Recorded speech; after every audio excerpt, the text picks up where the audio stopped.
Shalom, selamat hari Minggu, sidang Jumat yang dikasihi oleh Tuhan. Selamat beribadah di rumah masing-masing. Kebenaran firman Tuhan diambil dari Yohanes pasal 14 ayat 1 sampai 14. Sidang Jumat, sebelum kita membaca dan merenungkan firman Tuhan, mari kita berdoa. Allah Bapa yang bertahta di dalam kerajaan surga, yang kami panggil di dalam Kristus Yesus Tuhan kami. Pada kesempatan saat ini kami akan merenungkan kebenaran firman-Mu. Berkati kami semua agar kami dapat memahaminya dengan baik. Berfirmanlah sebab kami siap sedia. Amin. Yohanes pasal 14 ayat 1 sampai 14. Rumah Bapa. Janganlah gelisah hatimu, percayalah kepada Allah, percaya jugalah kepadaku. Di rumah Bapakku banyak tempat tinggal. Jika tidak demikian, tentu aku mengatakannya kepadamu, sebab aku pergi ke situ untuk menyediakan tempat bagimu. Dan apabila aku telah pergi ke situ dan telah menyediakan tempat bagimu, aku akan datang kembali dan membawa kamu ke tempatku, supaya di tempat di mana aku berada, kamu pun berada. Dan kemana aku pergi, kamu tahu jalan ke situ. Kata Thomas kepadanya, Tuhan, kami tidak tahu kemana engkau pergi, jadi bagaimana kami tahu jalan ke situ? Kata Yesus kepadanya, akulah jalan dan kebenaran dan hidup. Tidak ada seorang pun yang datang kepada Bapa kalau tidak melalui aku. Sekiranya kamu mengenal aku, pasti kamu juga mengenal Bapakku. Sekarang ini kamu mengenal Dia dan kamu telah melihat Dia. Kata Filipus kepadanya, Tuhan, tunjukkanlah Bapa itu kepada kami, itu sudah cukup bagi kami. Kata Yesus kepadanya, telah sekian lama aku bersama-sama kamu Filipus, namun engkau tidak mengenal aku. Barang siapa telah melihat aku, ia telah melihat Bapa.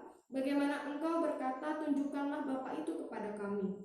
Tidak percayakah engkau bahwa aku di dalam Bapa dan Bapa di dalam aku? Apa yang aku katakan kepadamu, tidak aku katakan dari diriku sendiri, tetapi Bapa yang diam di dalam aku, dialah yang melakukan pekerjaannya. Percayalah kepadaku bahwa aku di dalam Bapa dan Bapa di dalam aku, atau setidak-tidaknya percayalah karena pekerjaan-pekerjaan itu sendiri. Aku berkata kepadamu, sesungguhnya barang siapa percaya kepadaku, ia akan melakukan juga pekerjaan-pekerjaan yang aku lakukan, bahkan pekerjaan-pekerjaan yang lebih besar daripada itu. Sebab aku pergi kepada Bapa, dan apa juga yang kamu minta dalam namaku, aku akan melakukannya, supaya Bapa dipermuliakan di dalam Anak. Jika kamu minta sesuatu kepadaku dalam namaku, aku akan melakukannya. Amin untuk firman Tuhan. Sidang jemaat yang dikasihi oleh Tuhan, kebenaran firman Tuhan yang diambil dari Yohanes pasal 14 ayat 1 sampai 14. Saat-saat di mana Yesus meskinya pergi menyiapkan segala sesuatu untuk manusia, yaitu rumah Bapa. Maka Yesus tegaskan kepada murid-muridnya agar setiap orang yang pada ayat yang pertama dikatakan, jangan gelisah dan juga percayalah kepada Yesus. Sidang jemaat yang dikasihi oleh Tuhan, Yesus menyediakan dan Yesus juga yang sebenarnya memiliki rumah Bapa tersebut. Dan dikatakan di dalam rumah Bapa tersebut bahwa sangat-sangat banyak tempat tinggal bagi setiap umat yang dalam tanda kutip hanya umat yang percaya kepada Yesus. Penjelasan dan penegasan yang diberikan Yesus kepada para murid bahwa rumah Bapa mestinya sudah diketahui jalan oleh para murid. Jalan yang dimaksudkan adalah Yesus sendiri, tetapi sayangnya respon dari para murid, secara khusus dua murid Yesus, yaitu yang pertama, Thomas, dia malah bertanya, Yesus akan pergi kemana? Dan murid yang kedua yaitu Filipus, dia menyatakan bahwa Filipus meminta agar Yesus menunjukkan Bapa itu. Tetapi Yesus menegaskan dan menjelaskan dengan cara yang sebenarnya mudah dipahami kepada manusia, secara khusus adalah murid Tuhan Yesus. Yesus akan pergi lebih dulu untuk mempersiapkan segala sesuatunya di rumah Bapa. Dan tidak ada satu orang pun yang dapat mengikuti dan bersama-sama dengan Yesus kecuali sudah ada waktu atau waktunya telah tiba, murid atau manusia akan kembali kepada Bapa. Sidang jemaat yang dikasihi oleh Tuhan, Yesus pun juga menjelaskan bahwa Yesus adalah Bapa sendiri dan Bapa itu adalah Yesus. Dan mereka adalah satu kesatuan, bukan suatu keterpisahan antara Bapa dan Anak.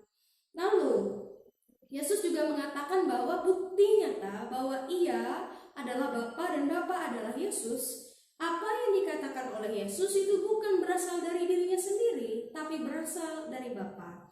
Dan apapun yang sudah dilakukan Yesus di tengah-tengah dunia ini adalah dari Bapa sebagai contoh berbagai pekerjaan besar, yaitu mukjizat-mukjizat.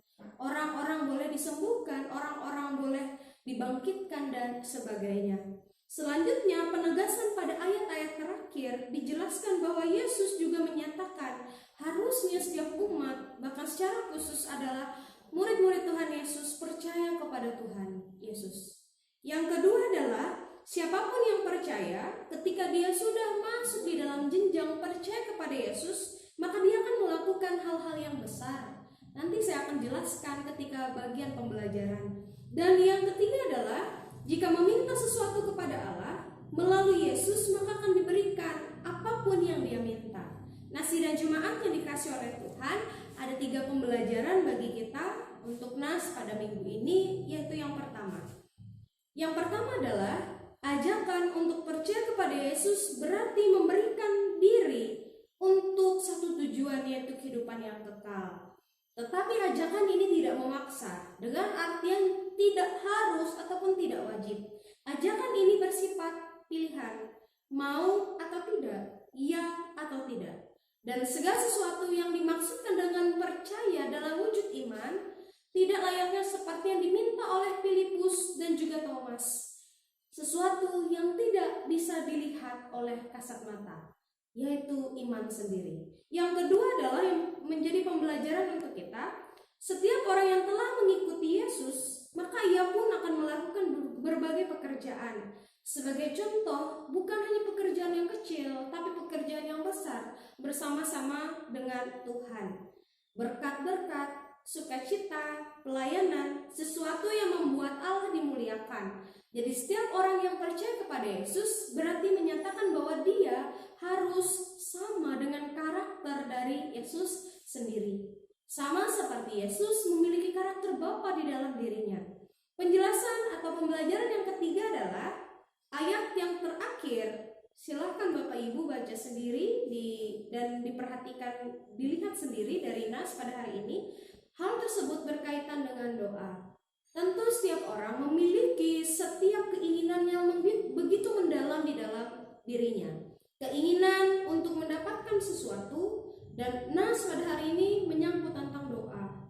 Yesus mengajak lebih jauh bahwa setiap orang yang menginginkan suatu hal atau suatu kebutuhan, maka dia diwajibkan untuk berdoa, dan berdoanya adalah di dalam nama Yesus. Dan setiap apapun dikatakan yang diminta di dalam Yesus, maka Yesus pun akan melakukan apa yang boleh diminta manusia kepadanya.